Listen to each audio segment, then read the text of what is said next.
Bapak Ibu Saudara yang dikasihi oleh Tuhan, kita akan membaca dan mendengarkan firman Tuhan pada saat ini dalam ibadah perayaan Paskah minggu hari ini. Namun sebelumnya itu mari kita satu di dalam doa, kita berdoa. Ya Bapa kami yang berada dalam kerajaan surga, dimuliakanlah nama-Mu. Kami bersyukur dan berterima kasih kepadamu Tuhan, oleh karena penyertaan-Mu nyata dalam kehidupan kami. Saat ini Tuhan, Engkau masih memberi kesempatan buat kami untuk bersekutu memuji memuliakan nama-Mu. Kendati pun itu dilaksanakan di rumah kami masing-masing. Kami sedia untuk membaca, mendengar dan merenungkan firman-Mu. Roh Kudus menguasai hati dan pikiran kami dan memampukan kami untuk mengerti dan melakukan firman itu dalam kehidupan kami. Berfirmanlah ya Bapa, kami sedia mendengarkannya. Di dalam nama Tuhan Yesus kami berdoa. Amin. Bacaan utama firman Tuhan yang saya akan baca pada saat ini terambil dari dalam kitab Injil Yohanes pasal 20 ayat yang pertama hingga ayat yang ke-18. Injil Yohanes pasal 20 ayat yang pertama hingga ayat yang ke-18. Firman Tuhan berbunyi demikian, kebangkitan Yesus. Pada hari pertama minggu itu, pagi-pagi benar ketika hari masih gelap, pergilah Maria Magdalena ke kubur itu, dan ia melihat bahwa batu telah diambil dari kubur. Ia berlari-lari mendapatkan Simon Petrus dan murid yang lain yang dikasihi Yesus, dan berkata kepada mereka, "Tuhan telah diambil orang dari kuburnya, dan kami tidak tahu di mana ia diletakkan." Maka berangkatlah Petrus dan murid yang lain itu ke kubur. Keduanya berlari bersama-sama, tetapi murid yang lain itu berlari lebih cepat daripada Petrus, sehingga lebih dahulu sampai di kubur. Ia menjenguk ke dalam dan melihat kain kafan terletak di tanah, akan tetapi ia tidak masuk ke dalam. Maka datanglah Simon Petrus juga menyusul dia dan masuk ke dalam kubur itu. Ia melihat kain kafan terletak di tanah, sedang kain peluh yang tadinya ada di kepala Yesus tidak terletak dekat kain kafan itu, tetapi agak di samping di tempat yang lain dan sudah tergulung. Maka masuklah juga murid yang lain yang lebih dahulu sampai di kubur itu, dan ia melihatnya dan percaya. Sebab selama itu mereka belum mengerti isi kitab suci yang mengatakan bahwa ia harus bangkit dari antara orang mati. Lalu pulanglah kedua murid itu ke rumah. Tetapi Maria berdiri dekat kubur itu dan menangis. Sambil menangis, ia menjenguk ke dalam kubur itu. Dan tampaklah olehnya dua orang malaikat berpakaian putih, yang seorang duduk di sebelah kepala dan yang lain di sebelah kaki di tempat mayat Yesus terbaring. Kata malaikat-malaikat itu kepadanya, "Ibu, mengapa engkau menangis?" Jawab Maria kepada mereka, "Tuhanku telah diambil orang, dan aku tidak tahu di mana ia diletakkan." Sesudah berkata demikian, ia menoleh ke belakang dan melihat Yesus berdiri di situ, tetapi ia tidak tahu bahwa itu adalah Yesus. Kata Yesus kepadanya, "Ibu, mengapa engkau menangis? Siapakah yang engkau cari?" Maria menyangka orang itu adalah penunggu taman, lalu berkata kepadanya, "Tuan, jikalau Tuhan yang mengambil dia, katakanlah kepadaku di mana Tuhan meletakkan dia, supaya aku dapat mengambilnya. Kata Yesus kepadanya, Maria. Maria berpaling dan berkata kepadanya dalam bahasa Ibrani, Rabuni, artinya guru. Kata Yesus kepadanya, janganlah engkau memegang aku, sebab aku belum pergi kepada Bapa, tetapi pergilah kepada saudara-saudaraku dan katakanlah kepada mereka bahwa sekarang aku akan pergi kepada Bapakku dan Bapamu, kepada Allahku dan Allahmu.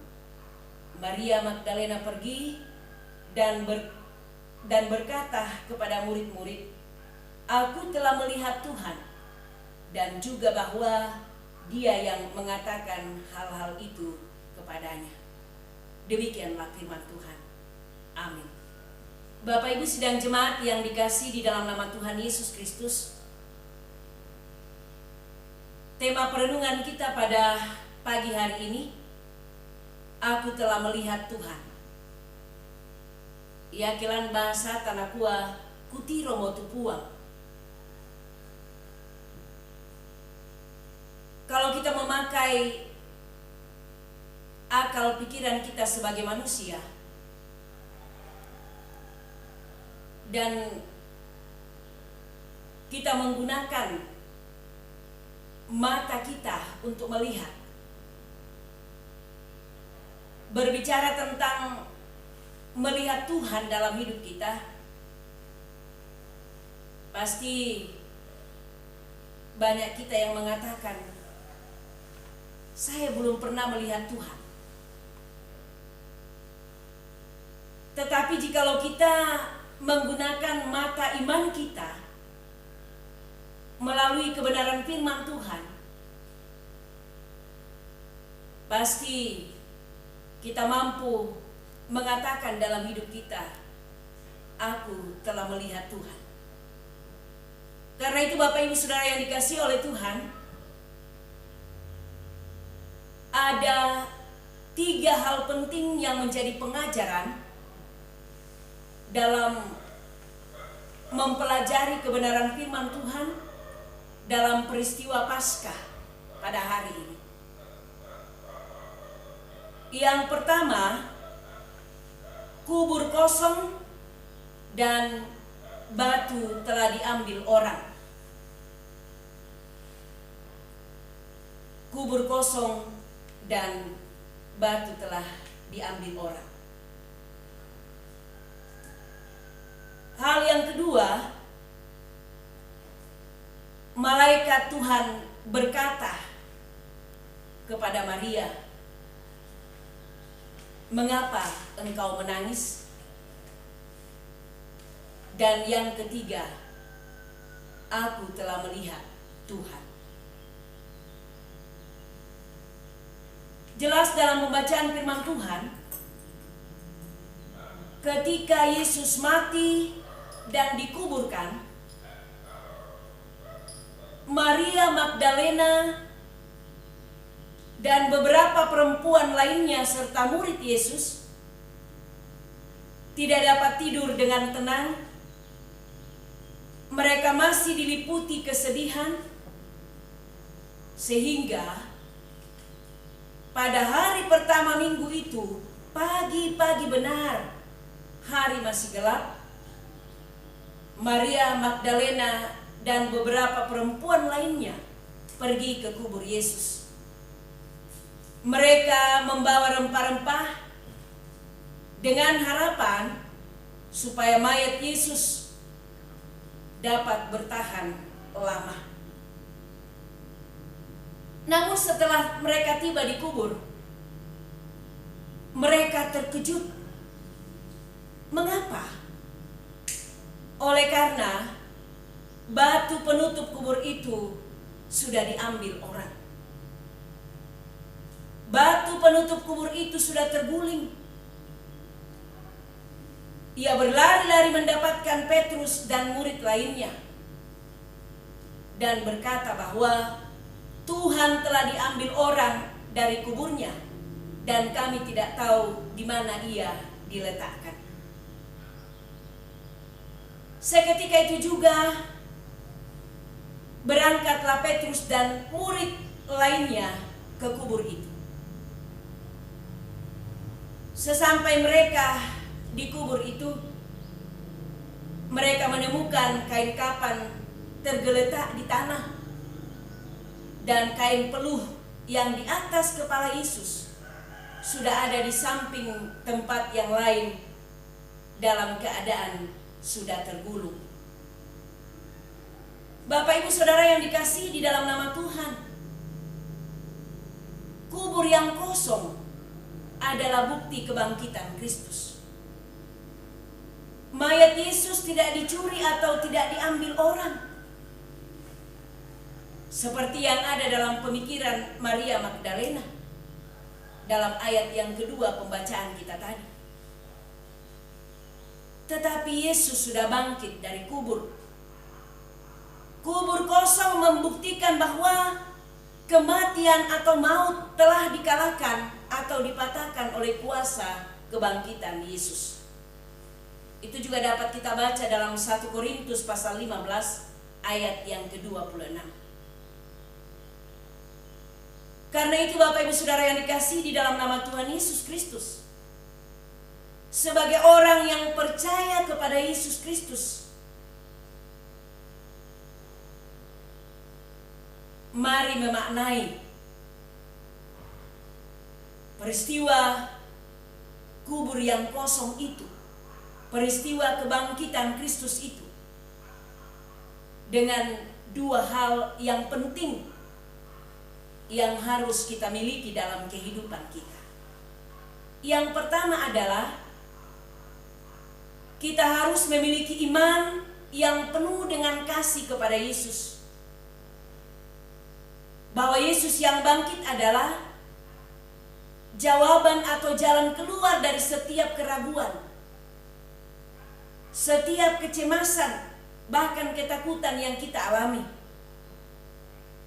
Seperti batu penutup kubur yang besar yang dicemaskan oleh para perempuan tadi, terguling dengan sendirinya oleh kuasa kebangkitan Yesus.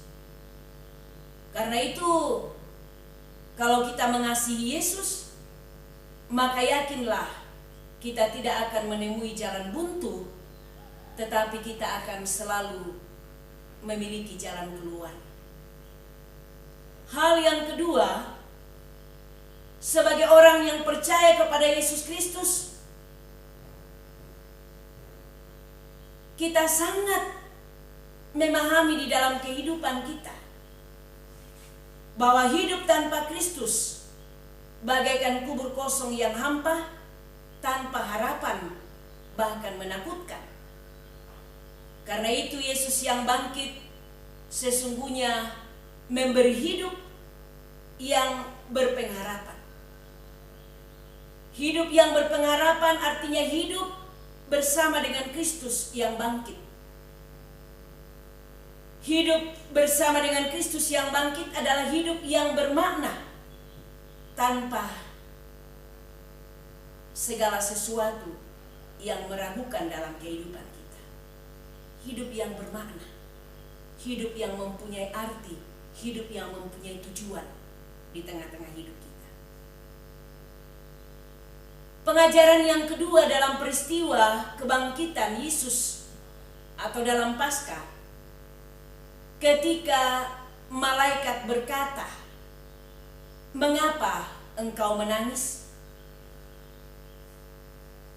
Ada lagu yang saya kira tidak asing lagi ketika Bapak Ibu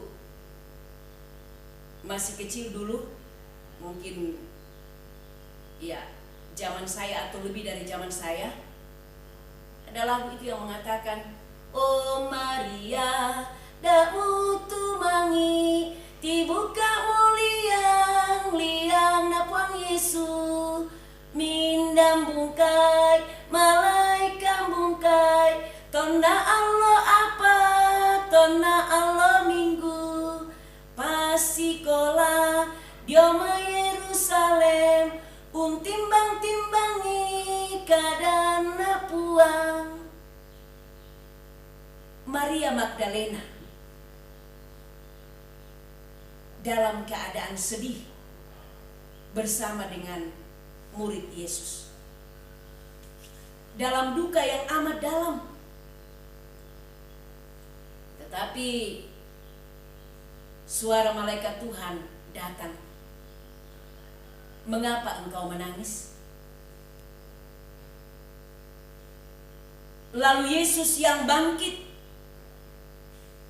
tampak dan berkata, "Ibu, mengapa engkau menangis?" Suara Yesus tidak dikenalinya.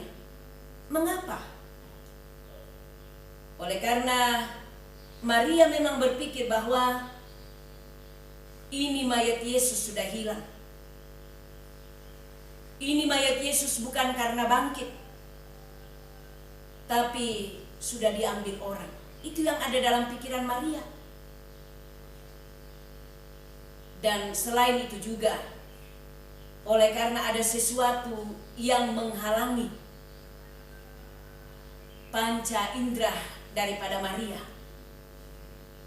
sehingga lambat mengenal suara Yesus itu. Bapak, Ibu, Saudara yang dikasihi di dalam nama Tuhan Yesus Kristus, menangis, sedih, oleh karena berbagai pergumulan atau beban, entah itu kematian ditinggalkan oleh orang-orang yang kita kasihi, atau dalam bentuk pergumulan apapun yang membuat kita merasa berat. Saya kira saya dan Bapak Ibu Saudara sekalian pun mengalami itu. Tetapi dalam kondisi yang dialami seperti Maria, suara Tuhan atau kehadiran Tuhan itu kadang-kadang tidak disadari dalam kehidupan kita. Namun ketika kita fokus pada Tuhan, dalam pergumulan yang kita alami itu, maka suara Tuhan mengubah tangisan menjadi sukacita yang besar. Seperti Maria. Karena itu pentingnya kita belajar fokus, mengarahkan hati, mengarahkan pikiran pada Yesus yang bangkit itu. Tidak perlu menangis dan berduka atas kematian Kristus. Tetapi yang terpenting adalah tangisilah dirimu. Artinya apa? Kita mau menangisi dosa pribadi kita. Karena sesungguhnya itulah yang menyebabkan Yesus mati di kayu salib. Lalu ia dikuburkan. Menangisi diri sendiri membuahkan pertobatan yang sungguh dalam kehidupan orang percaya. Hal yang ketiga, Bapak Ibu Saudara sekalian, aku telah melihat Tuhan. Itu yang menjadi tema perenungan kita dalam ibadah perayaan Paskah saat ini. Setelah berjumpa dengan Yesus, Maria Magdalena segera pergi dan memberitakan kepada murid yang lain. Ia pergi dengan sukacita bahwa ia telah melihat Tuhan. Jika Maria bersukacita, Bapak Ibu Saudara sekalian, maka kita sebagai pengikut Kristus yang sudah ditebus dan diselamatkan di dalam Yesus pun harus bersukacita dalam menjalani hidup ini. Sekalipun bukan saksi mata seperti yang dialami oleh Maria pada saat itu. Tapi dengan iman kita, kita yakin bahwa Yesus itu sungguh bangkit dan hidup.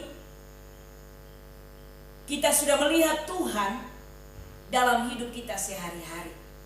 dengan iman kita. Karena itu kita pun bersukacita dipanggil di tengah-tengah dunia ini untuk memberitakannya kepada sesama kita, bahwa aku telah melihat Tuhan. Kita sudah melihat Tuhan. Bapak Ibu Saudara yang dikasihi oleh Tuhan, benarkah kita sudah melihat Tuhan dalam kehidupan kita? Melihat Tuhan di sini Bapak Ibu artinya bahwa mengaminkan, meyakinkan, dan tidak meragukan tentang kebangkitannya. Bahwa kita pun akan dibangkitkan kelak setelah kematian. Melihat Tuhan yang bangkit kini dan di sini adalah merasakan dan mengalami kehadirannya dalam seluruh aspek kehidupan kita. Ia tu kamaling bangunan na puang isu, inang tontong mo tasaadingan ba tu tarasakan lan katuanta, moy annalan ki kamasanangan, ondong rakakilan ki kamasusan, moy annalan ki aagan kametawan, ba tulan ki aagan katumangiran. Ketika kita ada dalam keadaan sehat, dalam keadaan sakit, sukses atau gagal, kita sudah melihat Tuhan di situ. Melihat Tuhan Bapak Ibu berkomitmen atau kita berjanji untuk selalu berjalan bersama Tuhan serta memberitakan kepada semua orang tentang kebangkitannya. Supaya semakin banyak orang melihat Tuhan, semakin banyak orang mengenal Tuhan dalam hidupnya sehari-hari. Kalau dalam situasi virus corona yang dialami oleh dunia saat ini, kehidupan kita terisolasi dalam berbagai hal, tetapi lewat peristiwa Paskah yang boleh kita rayakan pada hari ini, semakin membuat mata iman kita bahwa sesungguhnya hidup ini tidak terisolasi, karena Tuhan punya kuasa begitu mengasihi dunia ini. Tuhan punya kuasa mengasihi bangsa ini untuk selalu dijauhkan dari situasi virus corona atau berbagai bentuk penyakit lainnya. Karena itu mari Bapak Ibu Saudara sekalian, teruslah kita semangat menjalani kehidupan ini. Teruslah kita memohon hikmat Tuhan melalui doa kita. Teruslah kita membaca firman Tuhan, supaya di dalam menjalani hari lepas hari kehidupan ini, kita tetap menikmati betapa Tuhan sudah mengalahkan maut, betapa Tuhan mempunyai kuasa yang luar biasa, memberi kemenangan di tengah-tengah kehidupan bagi saudara dan saya. Selamat Paskah Bapak Ibu Saudara sekalian, Tuhan Yesus dimuliakan. Amin.